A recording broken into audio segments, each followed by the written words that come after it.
Zoti i thot, o rob, a ke bo ndonjëherë ndonjë punë të mirë në jetën tonë? E përmend prap pejgamberi sallallahu alaihi wasallam një person nga popujt e mëhershëm. Pra jo një musliman të umetit të Muhamedit sallallahu alaihi wasallam, por një person nga umetet e mëhershëm që e përshkruan jetën me pak fjalë, shumë shkurt. Jetën e atij personi, vdekjen e tij, ringjalljen dhe daljen para Zotit për me dhënë llogari.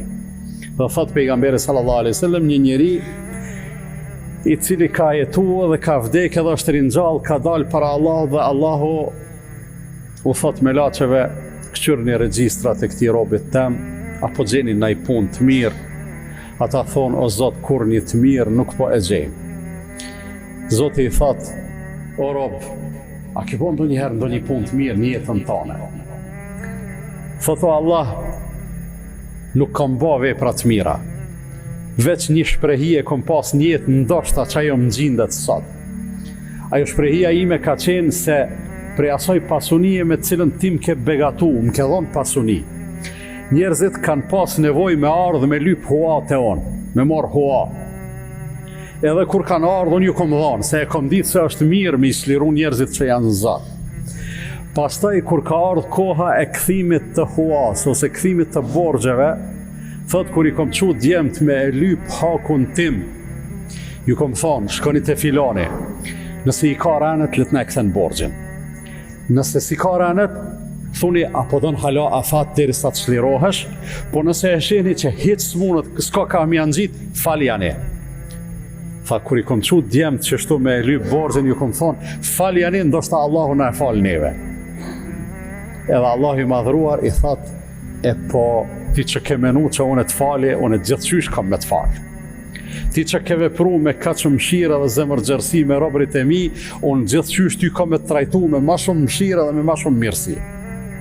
Edhe ky hadith, nderuar vllazën, ka ardhur në versionet të ndryshme, në transmetime të ndryshme, në koleksionet të ndryshme, të gjitha janë të sakta, edhe të gjitha e bin punën se njeriu mundet ndoshta në disa aspekte me pas ngjecje të jetës vet. Mirë po që kjo zemërgjërsia e trajtimit të tjerëve me atë që ka pas mundësi. Nëse i ka punë, nëse i ka ranet me kthy borxhin, le të kthen. Po nëse si ka punë, le të vonohet, po i jepim afat, po i jepim vade hala. Po nëse hiç e shihni se s'ka ka mi anxhit, faljani se zbat nami se funit, na jemi të dhonë prej pasunisë Allahut fuqiplot. Kështu ka fol ai njeri, se Allahut i ka thonë, o Zot, pe asaj që kam ke dhonë ti, funit, nëse sot, tash po dalim në rafshin tonë, edhe në përditshmërinë tonë, nëse sot dikush është në zor që ti mi anxhit dorën, edhe ti e ke atë mundësi, dush me ndi vetën shumë të privilegjuar, me ndi vetën shumë të nderuar, se Allahu ty të ka bo ai që i ki punë të mirë, e nuk të ka sprovu që me qenë në vështirësi edhe me u dasht me akuq syt dikuj.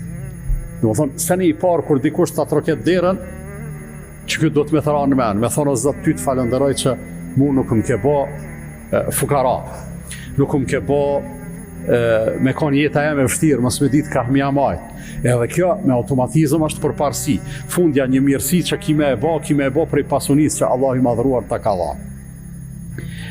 Në tjetrën anë, nuk është synimi thjesht njeriu me u bo i pa matën edhe i pa balansum, edhe me thonë, po u dash ka pra, kërkonë mos me e kthy mrapa, sidomos sot kur për një me besnikria ka fillu me hup me të madhe në mesin e njerëzve, po prap kjo s'do të me na ndryshu neve, për arsye se edhe dallimin, edhe ndryshimin na vetë do të me e bo.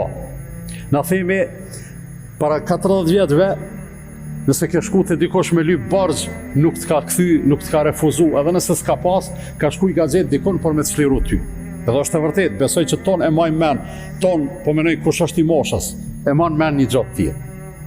Sot nuk është ashtu, dikush i ka në gjep edhe se çliron hallegjion, jo se s'dan, po ka frikë se ndoshta thot me paret mia nesër kam u bë horë se ky s'mi kthen. E ku po e din që s'ti kthen, po shumica sot s'po i kthejnë. Fatkeqësisht është një e vërtetë në këtë përshkrim. Mirë po të nderuar vllazën, që të ndryshim na vetë do të me e bë. Nëse je ai që merr borxh, do të më u bë besnik edhe me e kthy borxhin. S'mundesh me e kthy, një 2 ditë para afatit, thirrën telefonin se shko tako, edhe shpjegoja që çai hall cilin e kom pas atë ditë kur ti ku marr paret, halos mu ka hiq. Të lutem, ma shty afatin edhe pak. S'bëhet nami, edhe besoj që gatishmëria e atij për me të çliru ka me vazhdu hala. Edhe ka me vazhdu me të çliru duke ta shty afatin. Mirë po, me i ik borxhliut, ati që i ke borxh, me ju mshef, mos me aqil telefonin, masanej, viktima e radhës nuk jeti, po është dikush tjetër që për një mend ndoshta është në zor, ose dikush që ndoshta për një mend është shumë besnik për me e kthy borxhin e vet. Në tjetrën anë, edhe ata që japin borxh edhe hua, do të me e ditë se funit, Allah i madhruar ka lyp prej neve hua. Allahu, në ajetet Kur'anit thot, kush prej juve po i jep Allahut hua. Men dhe ledhi ju qridullaha qardan hasana. Kush prej juve po i jep Allahut hua. Në tonë e dim që Allahu s'ka nevojë se na pe Allahut i kena, edhe Allahu me dash tonëve na pasunon. Mirë po Allahu që shtu i bën njerëzit sprovë për njëri tjetrin. Edhe këtyr çka po bën nëse i ke dhënë një hallëxhiut, dije se ja ke dhënë Zotit, fe yudha'ifahu lahu ad'afan kathira. E kur të jepsh për hir të Zotit, Allahu ka me ta shumë fishu. Edhe nëse s'ta kthen çaj filani, që po e zom për ndonjë arsye s'ta kthen borxhin, Allahu prap ka me ta kompenzu edhe ka me ta shumë fishu. Të japësh hua është sikur se të japësh sadaka gjysmën e çasaj sasie. Pra, nëse dikush ti ka lyp 2 herë 1000 euro hua, edhe 2 herë ja ke dhënë edhe ti ka kthy, është e barabart me vlerë dhe me sevape, sikur më ja pas fal çato pare.